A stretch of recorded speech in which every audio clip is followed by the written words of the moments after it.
My oldest son is turning 10 this year, which is so wild to me. And as I was reflecting on the first 10 years of parenting, I realized that I've learned a lot. You learn a lot when you're parenting. And so I just wanted to put together a quick video to share these lessons with you guys. And today I'm broadcasting from my boys' bedroom because they are currently at school. Oh, and I should probably introduce myself. If you're new here, my name is Leanne. I am a mother of 3. My oldest is currently 9, second is 6, my daughter is 2. And for the last 5 years, I've been dealing with chronic illness and I've been documenting it. You can check out my website if you want the full story in detail. But basically, 5 years ago, I was in a wheelchair, couldn't do anything. And then now 5 years later, here I am improving. A lot of improvement, a lot of learning, a lot of growing, a lot of change. I'm still in the recovery process, but I mean, we celebrate every single milestone, every single achievement. It's been quite crazy. I'm not a kid whiz. I'm not a family care therapist or professional. I'm just a mom of 3 who got sick, and turns out after going down the rabbit hole of this and that, diagnoses, all these things, turns out it was absolutely stress induced. It has caused me to introspect within myself, look at my past, deal with my beliefs, deal with my traumas. And then now I'm in this stage where I am, from all that I've learned from that, I'm rebuilding my life, showing up as a different person, growing, maturing, and then, you know, I just happen to have little kids that I kind of have to drag along with me on this journey. My goal for this video is to just share these lessons and these tips with you moms.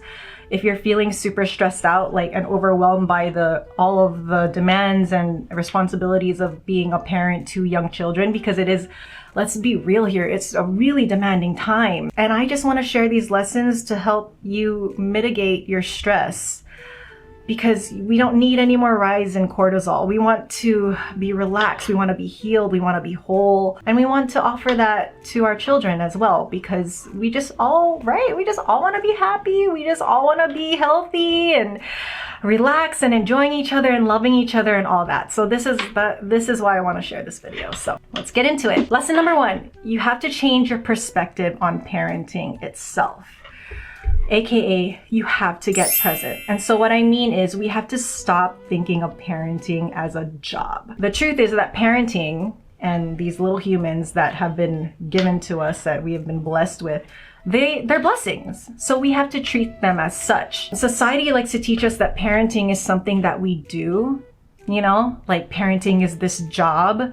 And that's not quite true. Parenting is not a job. Parenting is a facet of life. It's biology. It's intelligently and divinely designed. So we need to approach it that way. I've had to change my approach on things. Like, for example, before I got ill, I was always like, oh, okay, I have to go get my daughter's clothes. I have to change her after a bath and then I can go relax. Or, oh, I have to go feed my kids. I have to go make their meals and then I can do this. So it was always like a conditional sort of thing where it's like, okay, I have to do this first. I have to do this for them. I have to serve them first. And then I can go enjoy my life. That was kind of my approach to it. I didn't quite integrate it. So I had to learn how to integrate the tasks of parenting into my life versus making it a whole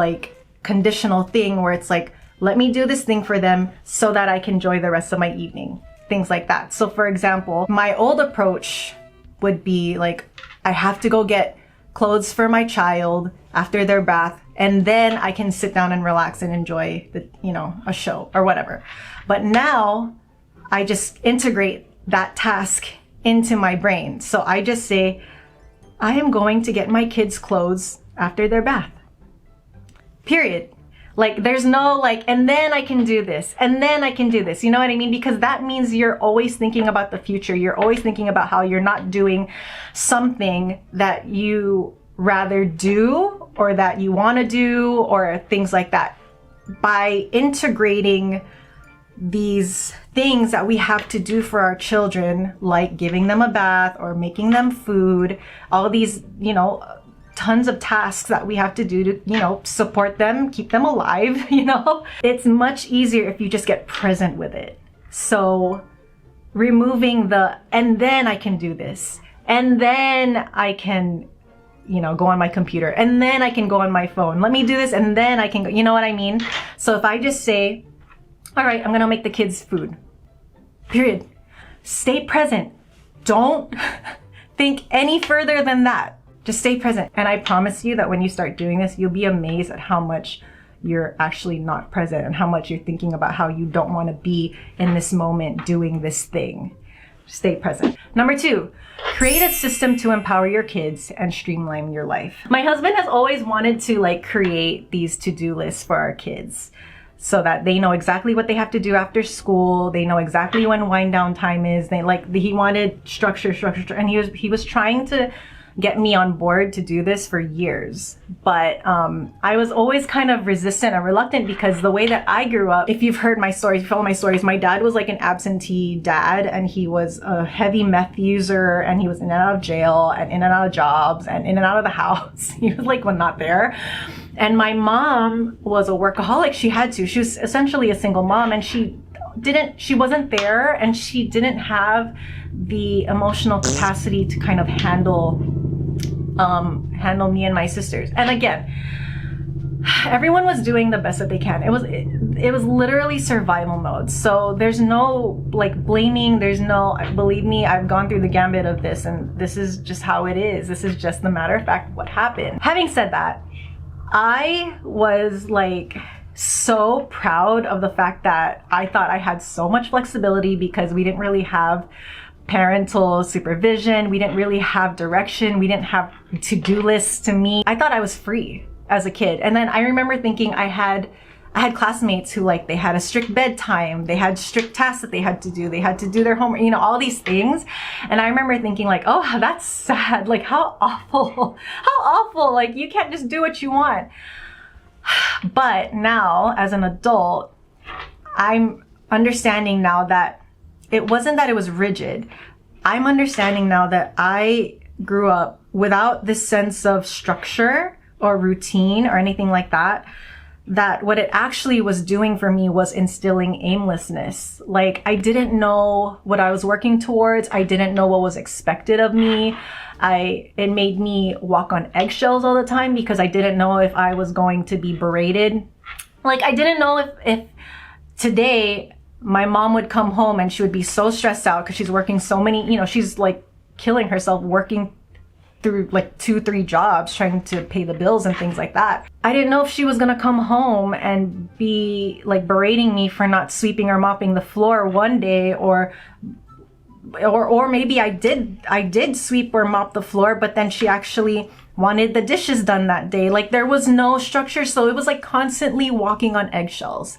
And now I see how horrible that is for a child to deal with, where you're just like, you can't even feel comfortable as yourself. You can't feel comfortable around your caretakers. You can't feel comfortable. You actually feel judged and scared and on edge all the time. And that's not what we want for our kids now, right? Like we don't want to build that into their nervous system. My husband implemented these to-do lists, and I found that structure and routine help kids feel safe. So they know what to expect into their day. They know what is expected of them because it's communicated clearly. Like he even like had them draw, you know, their tasks, so they know, like they have input on what they're meant to do. In the neuroscience perspective, it lights up the reward section of their brains.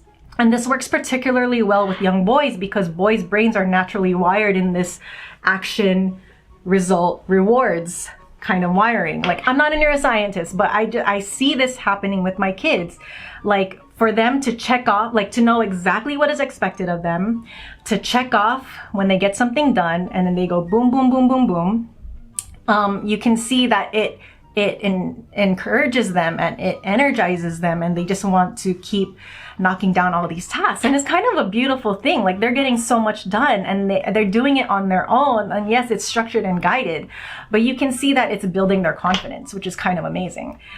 And it helps them to healthily anticipate what's coming next, so that their reticular activating system in their brains, it's the little sensor that we all have in our brains, and it helps to prime us to look for and do what we're supposed to do. And so my kids know when it's time to wind down. They know when it's time to put the screens down. They know when it's time to do their homework, their drum lessons, their reading, like all these things. Like they're doing it, and it's building their autonomy. It's building their sense of accountability towards themselves, responsibility. It's kind of incredible what some easy, structured routine can do in the home. Like, and I think about that too, because when they go to school, right? Like, I'm not a homeschooler. I am interested in homeschooling, but right now my kids go to a really great public school. And they're learning structure. They're learning, and there's pros and cons with public schools. Absolutely. I agree. I see that. But they're learning rules and structure and routine at school. So it helps them to be carried at home. But, and not in a, like, we're not rigid about it. We just have a framework that we try to stick to. But it's not like, we're not like regimented, like strict, like, it doesn't have to be that way, but it's more so that the kids know what is expected of them, so that they can relax and they're not freaking out because they don't know what to expect, what is expected of them. Why are they being yelled at one day for not cleaning up their toys versus another day when it's okay?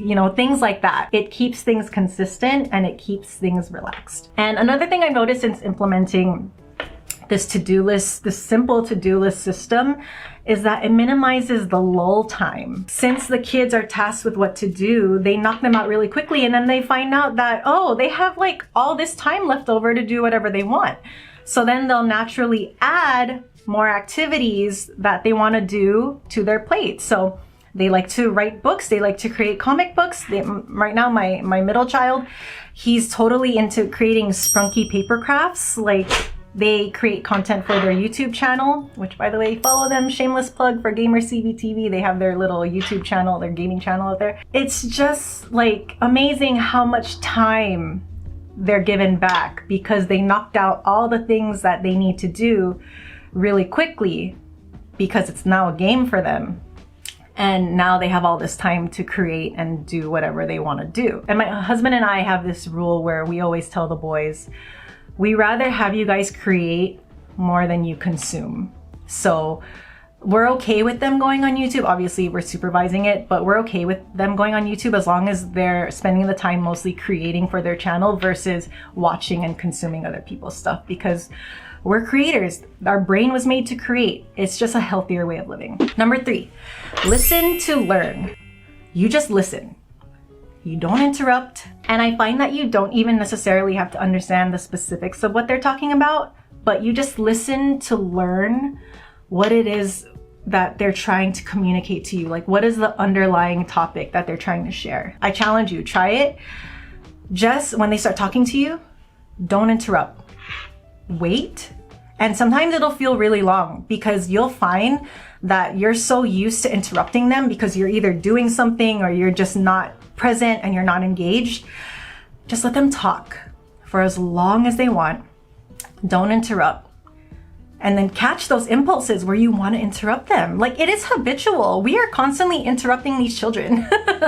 They can't even just talk, just to talk and share and connect with you. So that is my challenge to you. Like, listen to learn. Just like understand what it is they're really saying. Like, for example, with my sons, they like to come to me and they share like gaming stuff, like from Roblox and YouTube and BFDI, Minecraft, all this stuff. I'm not a gamer, so I don't care about these characters and whatever activities they're doing in the game, but I know that what they're really communicating is how proud or how embarrassed or how funny. They're just trying to communicate how they're feeling with you, that they're proud of themselves or that they're embarrassed of themselves, or they're just trying to connect. Or you could be like my oldest, he communicates to show that how much he's learned, like how much he knows. So it's really just to show you how great they are, you know?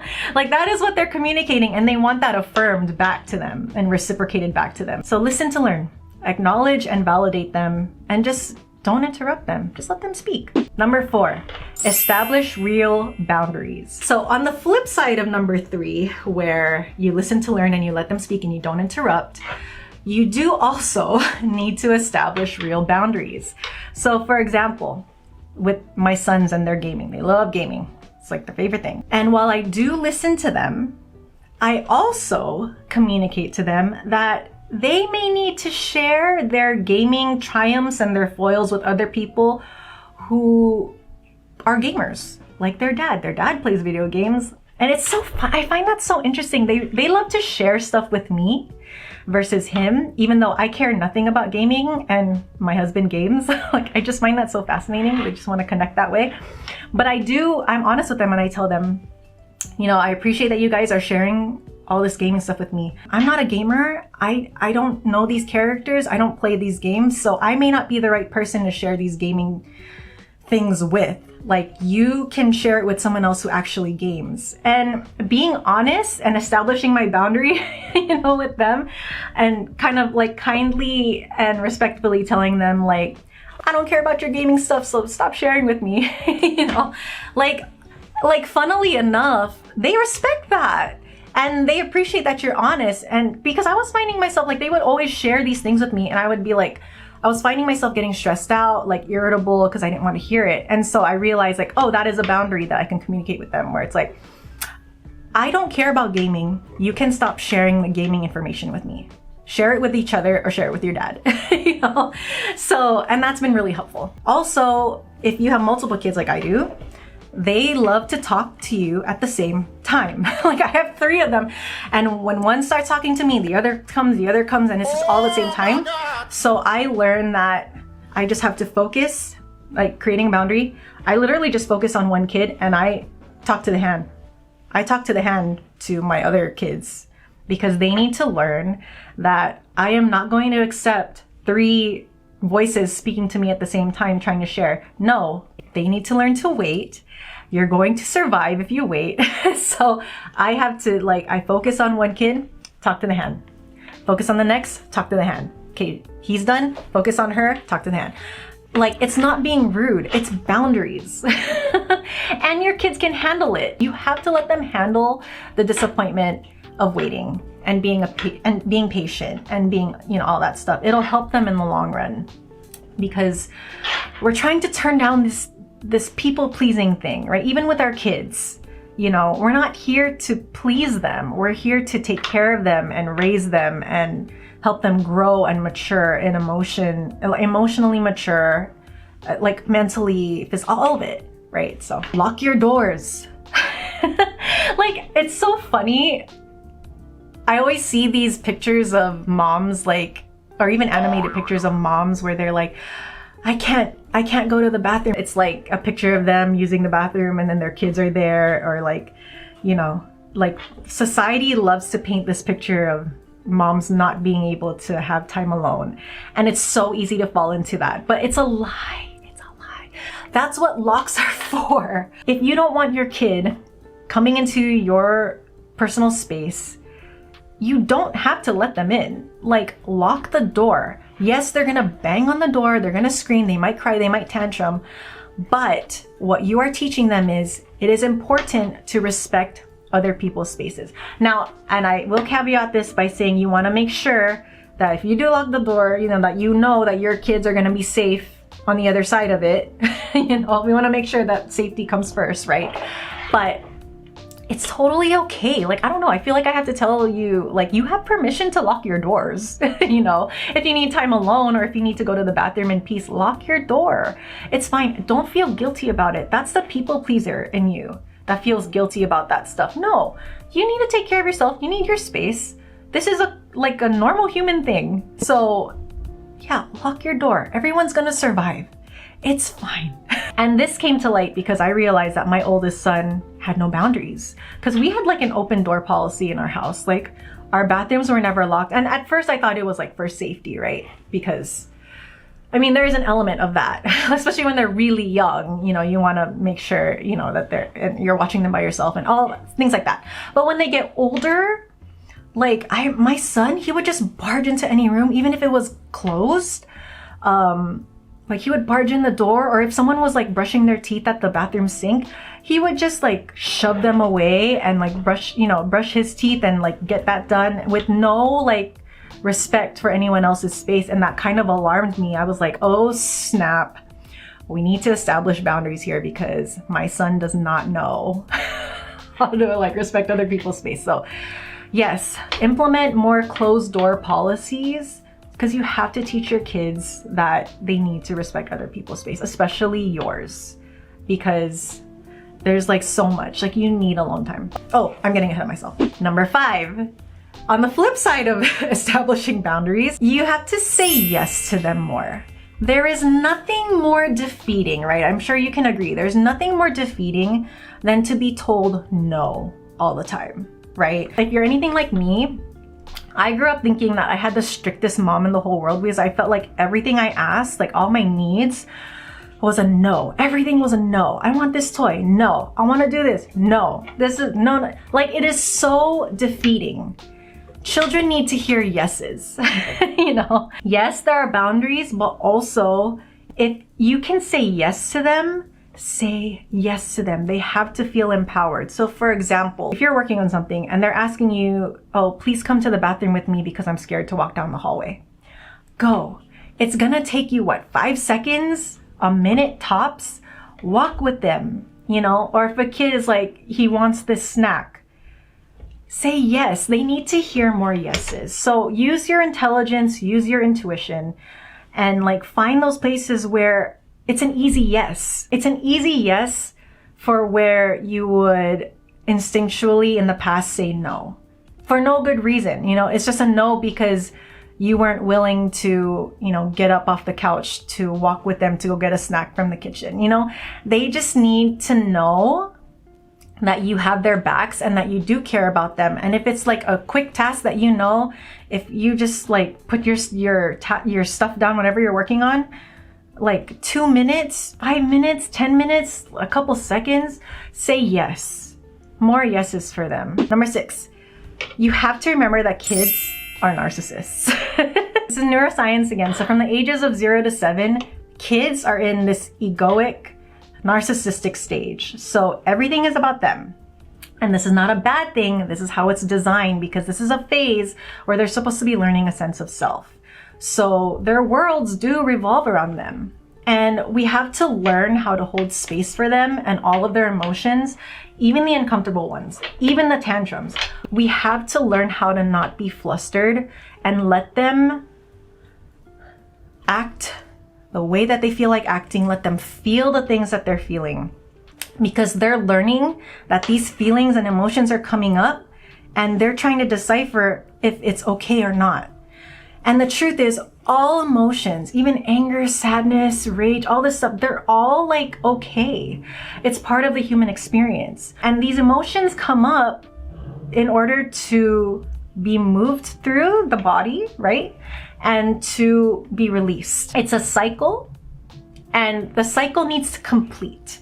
If the cycle does not complete, it could get stuck. The emotional energy could get stuck in their nervous system, in their bodies, right?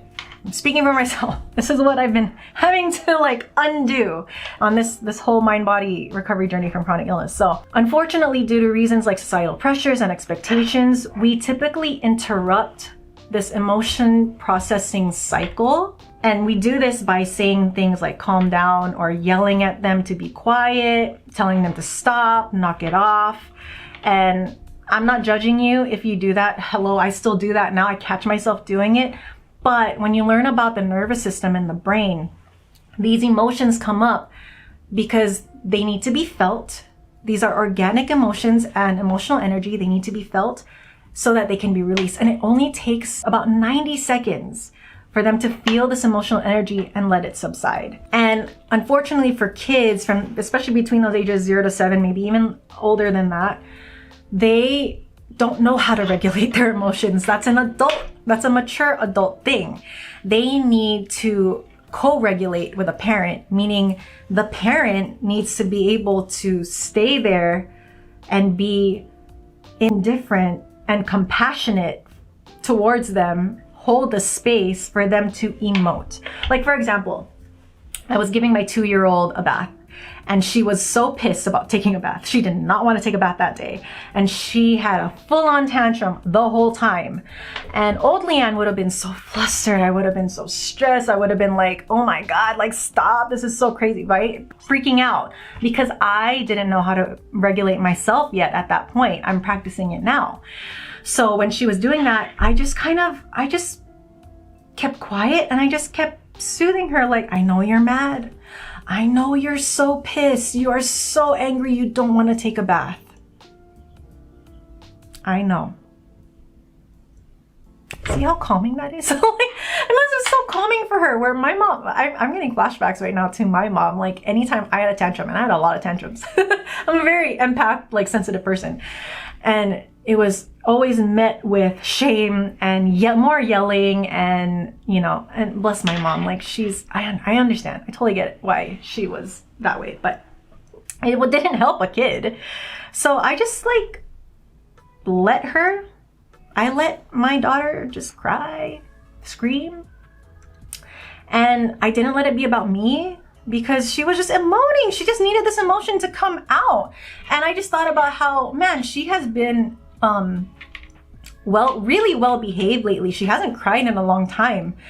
So this probably is all coming out now. And after that, she was fine. I just hugged her, I rocked her, and she calmed down. And I could tell that what her little brain learned in that moment was, oh, my mom still loves me even though I'm upset and angry. You know, like how loving is that? She learned that her anger, her emotions were valid and they were okay, and that she wasn't going to be punished or ignored or abandoned because of it, because of how she was feeling. So in turn, I know that in her brain, she knows that she can trust me and that I'm a safe person to be around. I know what you're thinking. What if they throw a tantrum in public? Because that is very uncomfortable. Who cares? It's uncomfortable because one, we don't know how to emotionally regulate ourselves. And number two, we care far too much about what other people think. You know? Like, we have to stop caring about what other people think. They don't know your life. They're seeing 2% of your life in that moment when your kid is, you know, having a tantrum in the store. And they're making up all these stories about you. They don't know you. They're probably never going to see you again. Maybe. Well, they might see you again, but it doesn't matter. And if they're getting really disruptive where it is causing a scene, take your child out. Give them space. You know, like change their environment, but don't shame them. Don't judge them. Let them have the experience that they're having until they calm down. Because the first thing they need to understand is that what they're feeling is okay. And that way, they learn to feel, release. Cycle is complete. And then they can move on. All right, I need to hurry this up. I know it's gonna be this long. Okay, number 7, multitasking is a lie. So I thoroughly believe that multitasking is a lie from the pits of hell. I was really prided myself on being able to multitask. I don't think it's a thing. I don't think it's possible. How can you be present and efficient and productive if you're thinking of and working on 100 different things at full throttle at the same time? Take it from me, I don't think it's sustainable. And like a far healthier way to do things is if you find what you like or you find what you're naturally good at and you double down on that. You know, I don't think we're meant to do this, chores, homework, like all like thinking about dinner, thinking about work, thinking about like schooling, I don't think we're meant to think about all of that at the same time. I think that's a lie fed to us from society. Speaking from someone who I feel like I successfully multitasked for years, I don't think it's natural. I think we're far more effective if we just focus on one, maybe two things at a time. So for example, I had to train my brain to quiet down and focus on one thing at a time. If I'm doing the dishes, I'm focusing on just the dishes. If my kids interrupt me, if I'm working on my computer and my kids come over and they interrupt me and they love to interrupt me, like I said before, at the same time, will close my laptop divert my attention, and one at a time. Okay, what are you communicating me? What do you need? All these things. I think if you find yourself falling into the multitasking, like, I got laundry to do, I got dishes, oh, I got this, I got this. I know some people do it successfully, but I find that if you're feeling stressed out about it, girl, you got to focus one thing at a time, just one thing at a time. And you got to train your brain to follow suit, because odds are it's probably so used to this lie of multitasking that you have to retrain it. Okay, number 8, real quickly. Stop getting offended by your kids, period. And if you find yourself being offended by them, you have to ask yourself, what's really going on for you? Because remember, when we're offended or triggered, it's really, even though it feels like it's the other person or this external thing, it's really, really not them. And they're just triggering a deeper inner wound or a deeper belief that we have that's probably a lie that's going on inside of us. I swear, there have been moments, especially with my husband, like, I'm like, no, it's you. You're the problem. It's you. Or it's my kids. Like, if only they did this, if only they did that, like getting offended. After doing all this mind-body work, trust me, guys, it's like almost never them. Like, it's always like what's going on in you. So if you're getting offended, look within. Number 9, and this is probably the most important one. It probably should be number 1. Both you and your partner need to do self-healing work. If you're a single parent, oh my God, I don't know how you do it. Amazing. You are incredible. You deserve all the accolades. You deserve all the rewards. I don't know how you do it. And I'm giving you a huge hug. It's a lot. But I'm assuming this is for the people that if you're parenting with a partner, it is absolutely critical that you both are committed to growing and maturing and doing this self-healing work, especially if you're raising kids. Like, you have to, like, I don't know what that self-healing work is. If it's therapy, doing inner child work, dealing with childhood trauma, reading books and taking courses on the subjects, whatever it is, like, both of you have to be committed to doing that. And if you're in a place right now where you feel like your partner, you are, but your partner's not, trust me, it all starts with one person. So if you are diligently, improving yourself and maturing and learning about your triggers and your past and how it's affecting you now, it's going to change your relationship with your partner. That's just how this works. It's this energetic change. If you change, your world changes. If you change, your relationships change. And it can get really dicey. Speaking from experience, guys, it can get really, really dicey, and it can get really hard and challenging when you go through this phase, but it's because you're both being called to grow. I'll say that. Especially if you and your partner, your relationship is causing, if you're noticing that it's been causing a lot of emotional stress for you, then you have to do something about it. Like, you don't have the bandwidth to be in emotional conflict, like excessive emotional conflict with your partner while you're raising kids. Because raising kids is already, I keep saying this, it's already really demanding. It is super demanding. So you don't have extra energy and bandwidth to keep fighting with your partner. You have to get on the same page. You guys have to grow together and mature together in order to get through this phase of young children, So marriage counseling, learn how to communicate effectively, learn how to listen to each other, because it really takes two to keep the kids and the house on track. So you got to do what you got to do, and you got to have those hard conversations with your partner if you feel like, things are not as optimal as they could be, and you're feeling this added excessive emotional stress. These things can be resolved, but it is much easier when both of you are committed to that. Then you can work together, you can communicate, you can grow, mature. Like, it's so important. And if you focus on this tip alone, you'll be leaps and bounds ahead of your ahead in parenting, because the more mature and healed version of you that your kids get, like, you're just setting them up for major advantages, like, as they grow into fully autonomous adults. So honestly, like, you can tear down all these lessons and just focus on this one thing. If you and your partner just both commit to growing and healing and becoming whole and self-work, like your kids will reap the benefit of that. And that alone will help them become the best that they can be. Okay, finally, number 10, make time for yourself. You have to. You just have to. And I'm not talking about like, you know, like an hour or 30 minutes, 20 minutes in a room by yourself once a week. No, no, no. You need more than that. Honey, no. You need more than that. You need to spend time with yourself at least a few hours a week. Like, I swear. And I know that some of you like will feel like this is impossible. That's a lie.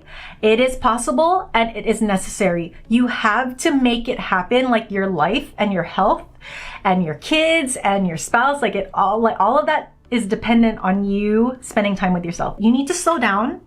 You need to take breaks. You need to take a breather.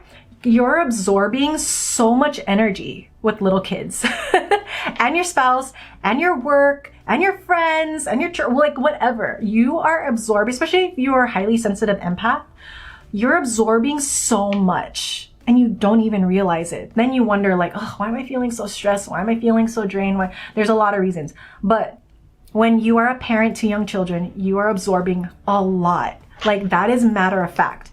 You need to spend time with yourself. I would say even if you're an extrovert, because spending time with yourself is you actually taking care of yourself.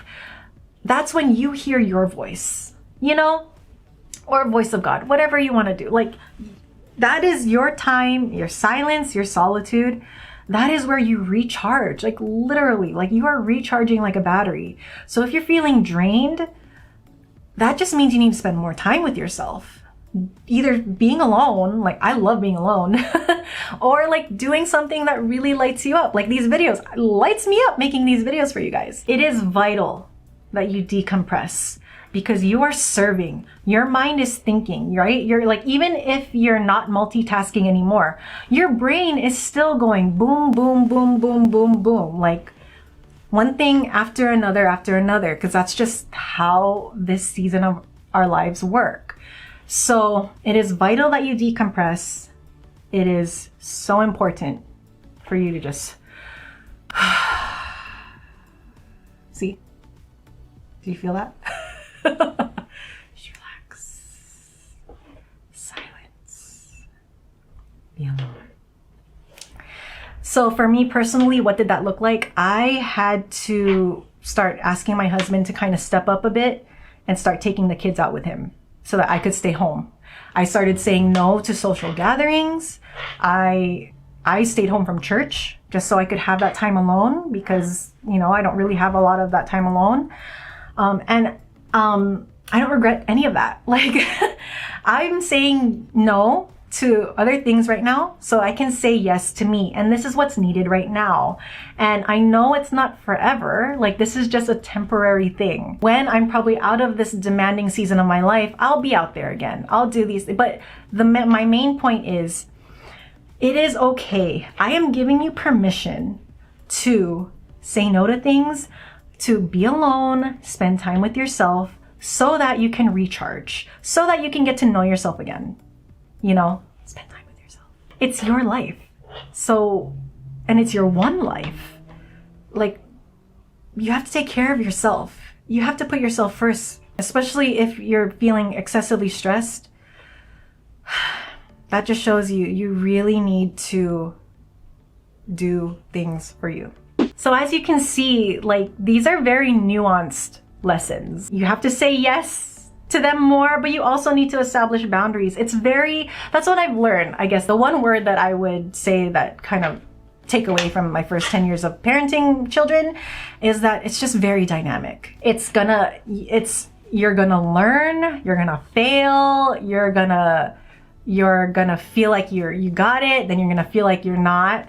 And that's just like such a great description of the human experience. You know what I mean? Like, it's just, kids are just this added bonus, honestly, like to your life, to this human experience of you growing and maturing and becoming this person, this full, like, whole person.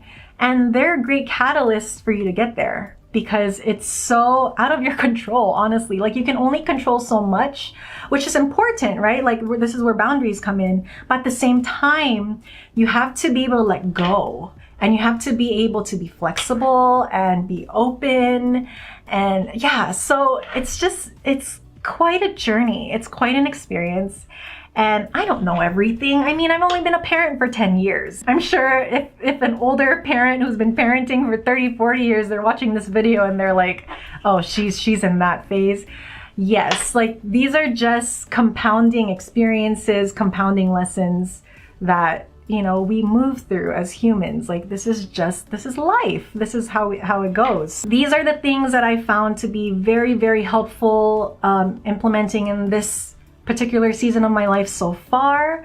And I know that these lessons will, like, die off, you know, they'll change, they'll mutate as I continue to grow, as my husband continues to grow, as my children grow and mature. And then, you know, it's just it's kind of a wild world right now, like, with just everything, with this overstimulation of everything. Like, things that were once commonplace, now they're all starting to be kind of dissected, and we're being questioned, like, oh, why do we do these things? Is this actually healthy?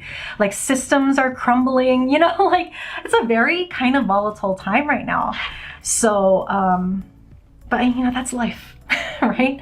And we just do our best as humans to move through life, gain the wisdom, gain the lessons, share them with each other, connect with each other so that we help each other. Anyway, I would love to hear your thoughts about this, especially all you moms who are going through this, especially if you're doing this while you're going through chronic illness and dealing with chronic symptoms. Like, we deserve medals, honestly, because this is, like, super hard, really challenging, but also rewarding. Like, we know that we're on this journey of, I don't want to say enlightenment, but just not a lot of people go through this, you know? So, kind of wild. Please like, subscribe, share, help me grow this channel.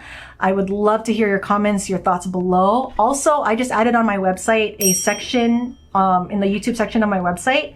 It's the Q&A for Leanne, where you can anonymously write any question to me, any comments, whatever, and I'll do my best in future videos to answer all of them, because we're all here. Like, I'm just here to share my life with you. You are invited to this space of me, like, figuring out my life and rebuilding my life. And I just want to share all these things with you guys so that you don't have to go through this, you know, this suffering that I've been going through. Honestly, like, we want to help each other grow and, like, mitigate the, you know, the experiencing, like, the suffering experiential thing, you know what I mean? Yes, please leave me a question so that I know, you know, topics to work on for videos and things like that. And yeah, let me know if you agree, disagree, anything. And I just wish you guys all the love, the joy, the peace, the healing. I wish blessings upon your family, upon your kids, health, all of it, all the good stuff, because you deserve it, your kids deserve it, your family deserves it. Like, we just want to have a world of thriving families and thriving people, right? So, all right, until next time, take care.